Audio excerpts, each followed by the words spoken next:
मैं इबादतों की तरह ये काम करता हूँ। सबसे पहले अदब से सलाम करता हूँ। आज हम लोग इकट्ठा हुए हैं राही मासूम रजा के बारे में, और सबसे पहले मुबारकबाद के मुस्तहक हैं जनाब गोरखनाथ मस्ताना साहब, डॉक्टर दानिश साहब या वो शाहबुद्दीन साहब की, जिन्होंने एक ऐसी महफिल सजाई है कि जिसमें हमारे हिंदुस्तान की तरह हर तरह के फूल खिले हैं और वो मिल करके एक साहित्य का गुलदस्ता बन रहा है। पूर्वैया को बहुत बहुत शुक्रिया। और दानिश साहब ने कहा कि पूर्वांचल के लोगों का पूर्वैया है। भाई हम तो पूर्वांचल से आएगा, हम के भोजपुरी बोले आवे तो हमारे भाई। और ये मोहब्बत है आप लोग के इस जमाने में जो साहित्य को समझना नहीं चाहता, जानना नहीं चाहता, जज्बात का खेल होगा, उसमें आप साहित्य के लिए इतने लोग इकट्ठा हुए हैं। तो अपनी बात एक भोजपुरी शेर से शुरू करते हैं। आप लोगों की मोहब्बत है कि आप आए हैं। मोहम्मद खलील ने कहा था कि प्रीत में ना धोखाधड़ी, प्रीत में ना झांसा, प्रीत में ना धोखाधड़ी, प्रीत में ना झांसा, प्रीत कर ऐसा जैसे कटहर का लाशा। तो प्रीत कर ऐसा जैसे कटहर का लाशा। तो खलील साहब के इसी शेर की तस्रीह करते हुए, थोड़ा हिंदी हमारी कमजोर है क्योंकि हम उर्दू में पीएचडी उर्दू की स्टूडेंट है, लेकिन ऐसा नहीं, बहुत कुछ बोलेंगे। और उर्दू हिंदी दो ज़बानें नहीं है। अल्लामा शफी जौनपुरी ने कहा था कि उर्दू भी हमारी है, हिंदी भी हमारी है। एक खालिदा खानम है, एक राजकुमारी है, तो दोनों एक ही भाषाएं हैं। सबसे पहले पुरवैया को, डॉक्टर दानिश साहब को, मस्ताना साहब को, शाहबुद्दीन साहब को, नसीम साहब को, हमारे सीओ राहुल साहब को, और जो लोग भी बैठे जिसका नाम हम नहीं जानते, सबका बहुत बहुत हार्दिक अभिनंदन और स्वागत है कि आप हमें सुन रहे हैं। मीर तकी मीर एक बहुत मशहूर शायर हुए हैं। मीर तकी मीर एक बहुत मशहूर शायर हुए जो गालिब से पहले, जिनका लोहा गालिब ने माना था। गालिब ने कहा था कि रेखते के तुम्हें उस्ताद नहीं माने। तो गालिब सुनते हैं कि किसी जमाने में मीर भी हुआ करते। तो मीर के शेर से राही मासूम रजा तक पहुंचना चाहूंगा। मीर ने कहा था कि मत शहर हमें जानो, फिरता है फलक बरसों। मत शहर हमें जानो, फिरता है फलक बरसों, तब खाक के पर्दे से इंसान निकलता है। तो वो इंसान डॉक्टर राही मासूम रजा थे। डॉक्टर राही मासूम रजा 1 सितंबर 1927 को गाजीपुर में ईसुपुर मोहम्मदाबाद तहसील के गंगौली गांव में पैदा हुए, और एक बड़े जमींदार घर से उनका ताल्लुक था। और उनका नानियाल जो है वो आजमगढ़ में था, बिजौली गांव में। तो वो आजमगढ़ और गाजीपुर की एक मिक्स परंपरा के ऊपर थे। उनको क्योंकि आजमगढ़ में ज्यादा अवधी बोली जाती है, गाजीपुर में भोजपुरी बोली जाती है, इसलिए उनके जबान में अवधी और भोजपुरी दोनों का मिक्सअप मिलता है। ननियाल अवधी था और ननियाल भोजपुरी था। तो राही मासूम रजा ने अपनी प्रारंभिक शिक्षा अपने करीब के स्कूल में गाजीपुर, गंगौली, ईसुपुर, मोहम्मदाबाद, कासिमाबाद, जहुराबाद जो कस्बे थे वहां से हासिल किया। लेकिन स्कूली तालीम के बीच में उन्हें एक बहुत बड़ा मर्ज हो गया था, जिसे आज भी बहुत असाध्य रोग माना जाता, पोलियो हो गया था। तो पोलियो में वो काफी दिनों तक घर पे रहे, और उनके जो वालिदैन बुजुर्ग थे उन्होंने कल्लू काका नाम के आदमी को उनकी देखभाल करने के लिए रख दिया।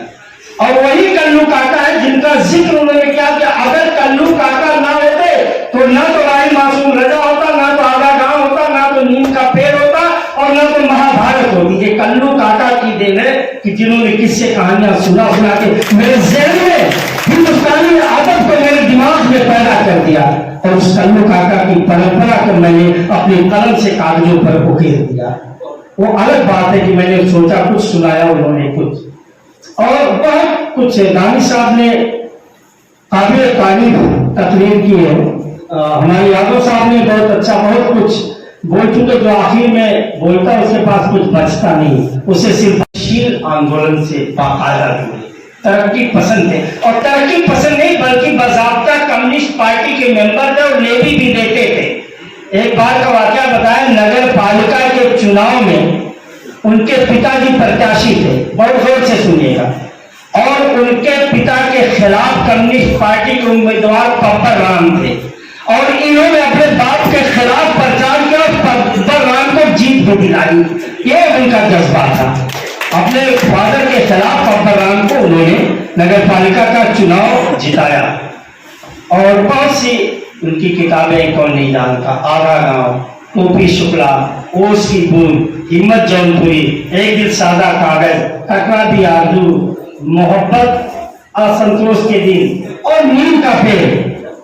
चूंकि हमारा ताल्लुक दूरदर्शन से है, दूरदर्शन के इतिहास में अगर गैर मजहबी कोई सीरियल सबसे ज्यादा चला है तो उसका नाम नीम का पेड़ है। आप सबने देखा होगा।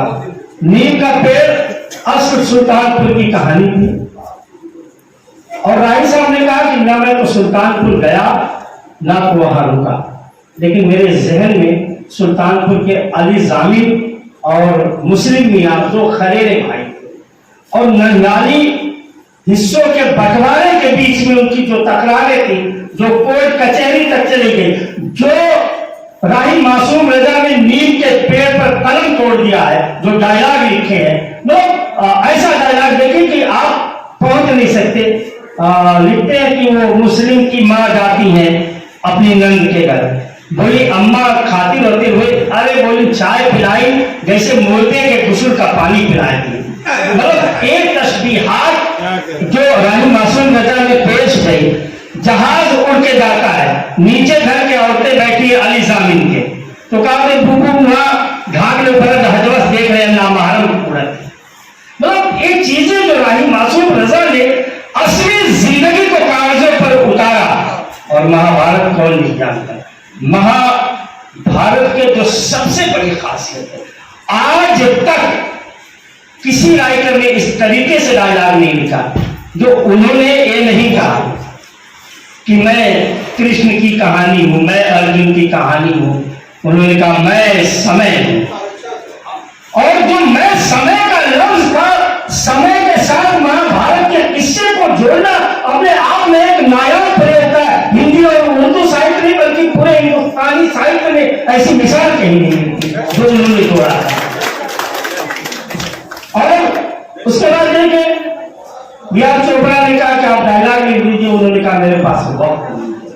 तो बी.आर. चोपड़ा साहब का दिमाग बहुत तेज था, उन्होंने ककल निकाले, अखबार में स्टेटमेंट दे दिया, खबर दे दी कि मैं, और वो खबर जब आ गई तो तमाम खत आए कि क्यों क्या हिंदू मर गए कि राही मासूम रजा महाभारत लिखेंगे।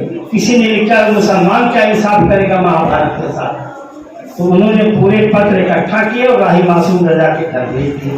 और जिद्दी आदमी, उन्होंने कहा अब तो महाभारत का डायलॉग राही ही लिखेगा, उसके लिए कुछ भी होता है, चाहे 100 चीजें छोड़नी पड़े, लेकिन उसका डायलॉग नहीं होगा। और महाभारत अमर हो गया। आज भी महाभारत जब आप देखते हैं तो लगता है कि कल का बना हुआ, कल का लिखा हुआ है।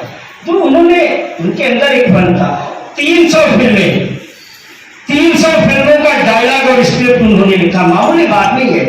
शायद अख्तरुल इमान के बाद फिल्मी दुनिया के दूसरे राइटर हैं कि जो सबसे ज्यादा डायलॉग स्क्रिप्ट अख्तरुल इमान ने लिखा, जो अमजद खान के ससुर थे और बड़े शायर थे।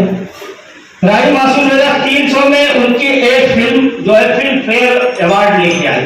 फिल्म फेयर अवार्ड सबसे बड़ा अवार्ड है। मैं तुलसी तेरे आंगन की, आप फिल्म भले ना देखो, गाना तो सब उसका सुना होगा, मैं तुलसी तेरे आंगन की, उसके लिए। और 100 सीरियल की स्क्रिप्ट उन्होंने लिखी। 100 सीरियल, 300 फिल्मों की डायलॉग और स्क्रिप्ट लिखना राही मासूम रजा की ही बस की बात थी।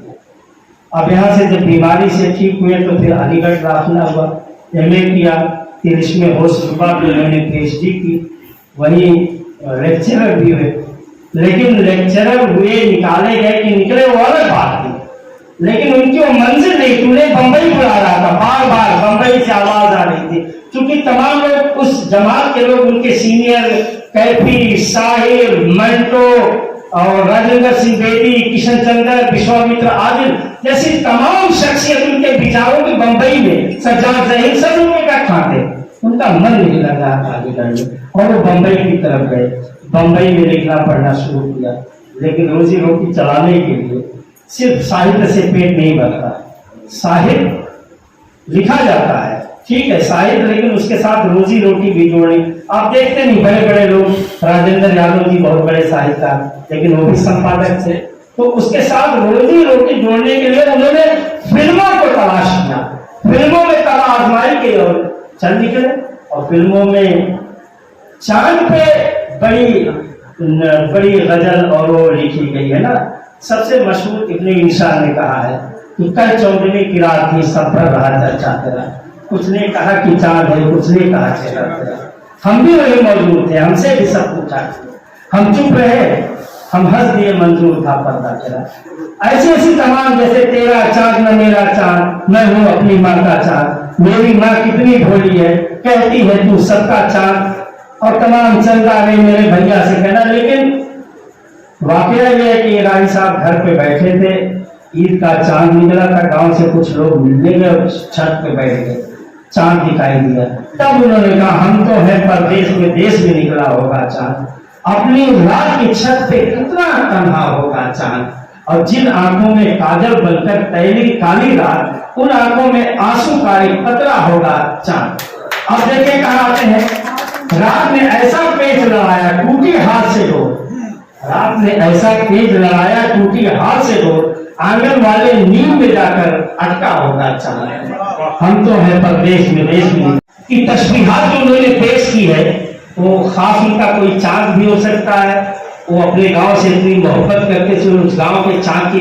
लेकिन चांद पूरी दुनिया में एक ही होता है, लेकिन हम नहीं कहते यार हम अपने गांव में चांद अगर देखते तो बहुत अच्छा होता, लेकिन हम चांद को अपनी जागीर अपने गांव में समझते हैं। अब दिल्ली का चांद हमारा नहीं है, हमारा आजमगढ़ का चांद हमारा है, आपका चांद दिल्ली का चांद नहीं, बेतिया में जो चांद निकलेगा वो आपका चांद है। तो उस चांद की कल्पना कर रहे थे बंबई में बैठ करके कि गाजीपुर में किस तरह से चांद निकला होगा और कैसे लोग उस पर लुत्फानंदोज होते होंगे।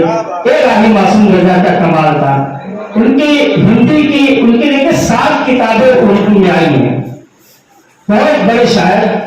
अगर कुल मिला के कहा जाए जो साझी विरासत का शायर था, उस पर नहीं बोलना, दानी साहब ने बहुत अच्छी तरह बताया है कि साझी विरासत का एक मतलब दुनिया की बातों, शायरी और राइटिंग 2 तरीके की होती है, एक आप बीती एक जग बीती।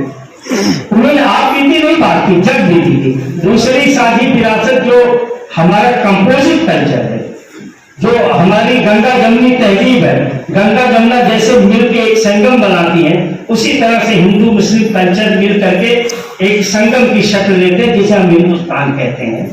एक गंगा एक जमुना, एक हिंदी एक उर्दू, दोनों मिलते हैं तो वो हिंदुस्तान बनता है। और आप बांट नहीं सकते, हिंदुस्तानी जबान, हिंदी का पहला कवि कौन? बेशक अमीर खुसरो। उर्दू का पहला शायर कौन? अमीर खुसरो। तो उनकी जबान अमीर खुसरो कहते हैं कि छाप तिलक सब छीने रहे तो मुझसे नैना मिला।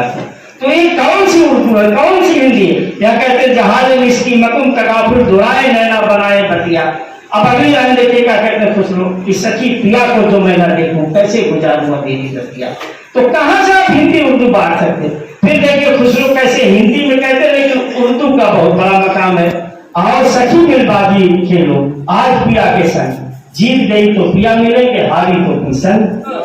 तो ये खुसरो का कमाल था। मीराबाई देखिए, मीराबाई को हम हिंदी का समझते हैं, प्योर उर्दू की शायर लिखते नहीं, वो जो नुसरत फतेह अली और साबरी पर दर्ज गा गा के बड़े हो गए कि सांसों की माला पे सिमरू में पीता नाम, ये मीराबाई का है। मीराबाई ने जो कव्वाली लिख दी, मोरे अगला मोइनुद्दीन आयो रे, गोरा रहे भाई मोइनुद्दीन अवलिया, गोरा रहे भाई, वो मीराबाई हिंदी उर्दू अब नहीं, ये संत थे, ये फकीर थे, ये सूफी थे। इनके यहाँ उर्दू हिंदी हिंदू मुसलमान कुछ नहीं था, सिर्फ इंसानियत का नारा ये लोग देख रहे हैं। तो खुसरो हो, कबीर हो, सूरदास हो, रैदास हो, मीराबाई हो, तुलसीदास हो, रहीमदास हो, सब हमारी भारतीय सभ्यता के जो है पुरोहित उनको कह सकते हैं।